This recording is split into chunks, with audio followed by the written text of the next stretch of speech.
So, who can actually afford a $500,000 house right now? In 2026, $500,000 has somehow become the starting price for a completely basic average house. We're talking about a regular 3 bedroom house with absolutely no fancy upgrades. But when you look at what normal jobs actually pay, the numbers just do not make sense anymore.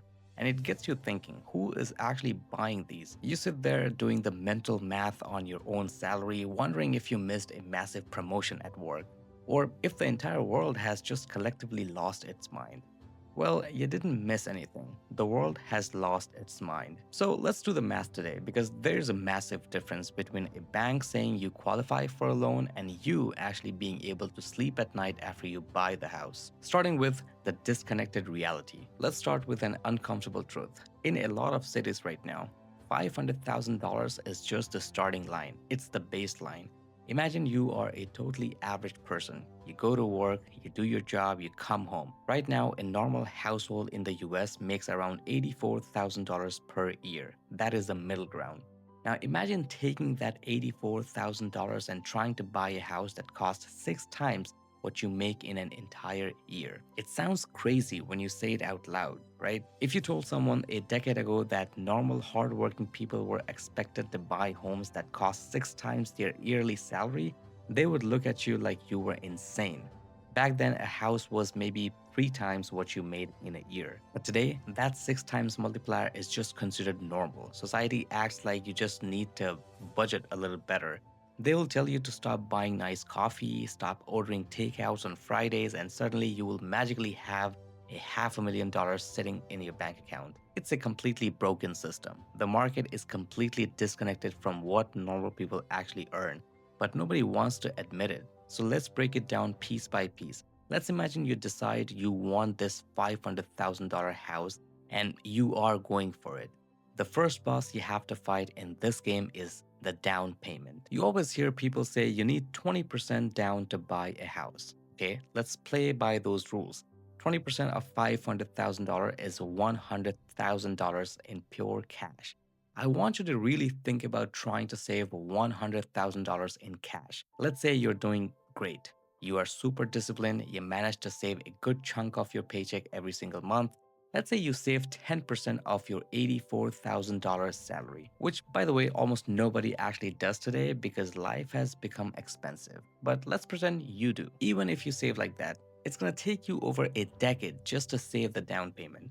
10 to 12 years of eating cheap noodles, never taking a real vacation, driving a car that barely starts, and ignoring every fun thing your friends invite you to do. And that assumes the house price doesn't go up in those 10 years, which, let's be honest, it absolutely will. So you're chasing a target that keeps moving further away. So naturally, you do what everyone else does. You say, forget the 20% rule, I'll put down way less. Maybe you scrape together $50,000 instead. That is still a massive pile of money, but you do it.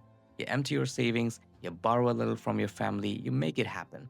Congratulations, you get to move in. But because you didn't have the full 20%, the system gives you a little present, which you won't like. It's called private mortgage insurance, or PMI. I want you to understand what PMI actually is. It's essentially a poverty tax. It is a penalty for you not being rich enough to have $100,000 lying around. You end up paying a few hundred extra dollars every single month, and this money doesn't even go to your house. It doesn't help you pay off your loan faster. It doesn't build your wealth. It's literally just insurance that protects the bank in case you run out of money and stop paying them. You're paying out of your own pocket to protect a multi-billion-dollar bank from yourself. That is the kind of system that we are dealing with today. It's almost funny if you think about it too long. The bank is sitting there in a giant glass building saying, hey, we trust you enough to lend you almost $500,000, but we don't trust you that much.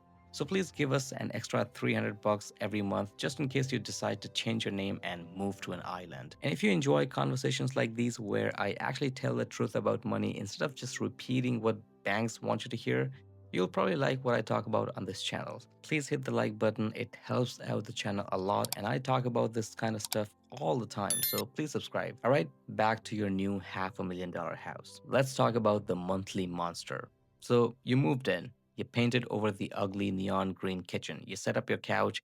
Now you actually pay for this thing every single month.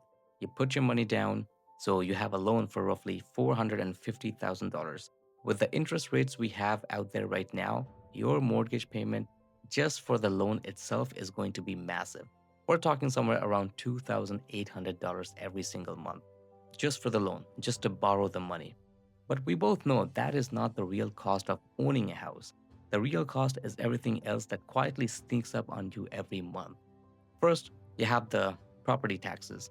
You never really own the land. You're essentially renting the dirt from your local government. Depending on where you live, that is easily another $500 a month. Then you have homeowners insurance, in case a tree falls on your living room or a pipe bursts. And insurance companies have been quietly skyrocketing their prices on everyone lately. It doesn't matter if you never file a claim, you are going to pay more. So let's throw another $200 every month onto your pile. And don't forget that PMI poverty tax we just talked about. Let's just add another 300 bucks for that.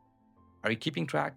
Because we haven't even talked about the worst part yet, maintenance, the silent killer of bank accounts. When you rent an apartment and the fridge dies, you call a guy, the guy comes in, fixes it, and you don't pay anything. You just go back to watching TV. When you own a house and the water heater explodes at 2 in the morning on a Sunday and it floods your basement, you're the guy. You have to handle it. You have to pay for it. And houses break all the time. Roofs leak. Fences blow over in the wind. Driveways crack. Appliances just decide to stop working. You need to put aside money every single month just so you don't go bankrupt when your air conditioner dies in the middle of a heat wave. That is another $400 to $500 every month you need to budget just to keep the house standing. Let's add all this up: your mortgage, your taxes, your insurance, your PMI, and your basic maintenance. Your actual monthly cost for this house is somewhere around $4,300 every single month. Let that number sit in your head for a second. Over $4,000 leaving your bank account every 30 days, just so you have a place to sleep and keep your stuff. This brings us to the next part: the income illusion. So, who can actually afford to lose over $4,000 every month to a house and still have a normal life? There is an old boring rule in finance. It says you should never spend more than 28% of your total income on your housing. It's a really good rule. It leaves you enough money to buy food, pay for a car, to get to work, maybe save a little for the retirement, and actually enjoy being alive on the weekends. If you want to follow that rule and your house costs over $4,000 every month, you need to be making roughly $180,000 per year. Let me repeat that because it's the most important part of this whole conversation. To safely and comfortably afford a completely basic average $500,000 house right now, you need to make almost $200,000 per year. The vast majority of people do not make that kind of money. In fact, most households don't even come close. 80% of households do not make the kind of money needed to buy this totally average house. So, what's happening? Why are houses still selling? Who is buying them if nobody makes enough money to follow the rules? The answer is uncomfortable. People are just ignoring the rules. Or worse, the system is actively encouraging them to ignore the rules and put themselves in danger. Banks will gladly approve you for loans that you cannot comfortably afford. They will look at your income, look at your debts, and say, sure, you can spend almost half of your income on this house. We'll give you the money. Go ahead. They do this because they know you'll do almost anything to keep your house. They know human psychology. You'll stop eating out, you'll stop buying new clothes, you'll cancel your gym membership, you'll work a second job on the weekends. The bank knows that the normal people will stretch themselves to the absolute breaking point to make that monthly payment so they don't lose their home. Now, do you think the old 20% rule is just completely dead and we all need to accept spending half our money on housing? Or do you think the housing market is just a massive bubble detached from reality? Drop a comment below and let's move on to the house poor reality. Now, we really need to talk about the pressure of what happens when you ignore the math. Nobody wants to talk about how stressful it is to be what people call house poor. It's a very silent kind of anxiety. Imagine you actually make decent money. You and your partner both work full time. You pull in 160 grand a year together. You feel successful. You buy $500,000 house because society told you that this is the next step in life. Your parents told you that renting is throwing money away, so you signed the papers. But then the first month hits. reality hits. After the federal taxes are taken out of your paycheck and state taxes and basic health insurance, you take home pay shrinks. Then you pay that massive $400,000 bill we calculated earlier. What is actually left? You still have to pay for two cars to commute to work, you have to buy groceries, and we all know how ridiculous a trip to grocery store is right now. You have cell phone bills, you have internet bills, you have student loans from the degree you needed to get the job in the first place. Maybe you have kids and you need to buy them shoes. Suddenly, your big, impressive salary feels incredibly tiny. You are living in a nice house with nice painted walls, but you're sweating in dairy aisle at the grocery store wondering if you can afford the good kind of cheese this week. You're driving to work praying your car doesn't make a weird noise because you have $0 left over for a mechanic. If one unexpected thing goes wrong, the whole house of cards collapses. If someone gets sick and has a surprise medical bill, it's a disaster. If someone gets their hours cut at work, it's a massive crisis. You're living on a financial tightrope high up in the air and the wind is blowing really hard. Every single decision you make is filtered through one thought: can we still make the mortgage payment? You become a prisoner in your own home. You are working yourself to the bone just to pay for a house you are too stressed to actually enjoy. And I want to be very, very clear here. If you're feeling this pressure, if you're struggling to make these numbers work in your own life, it's not your personal fault. This is not happening because you bought too much coffee or your spending habit was too bad. This is not happening because you aren't working hard enough or because you don't know how to budget. This is a massive systematic problem. The prices of homes have shot up into space over the last few years, and regular salaries have stayed firmly on the ground. The math is rigged against the average person. It's mathematically impossible for the average person to afford the average house without taking a dangerous level of risk. But we live in a culture that pushes home ownership like it's a mandatory part of being adult. Your parents ask, when are you going to finally buy a place? Your friends post pictures holding their new keys on social media. The whole world constantly tells you that renting is throwing your money away and that you're falling behind. But let me tell you a secret that the real estate industry does not want you to know. Being trapped in a mortgage you can barely afford is way worse than renting. Paying a massive amount of interest to a bank every single month is also throwing money away. You just get to paint the walls while you do it. There is absolutely no shame in stepping off the treadmill. You don't have to play a game if you know the rules are rigged against you.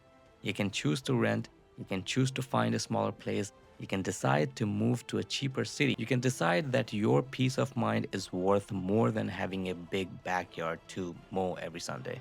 Real wealth is not about how much equity is trapped inside your drywall that you can't even touch. Real wealth is about having options. It's having cash in the bank so you don't panic when your car breaks down.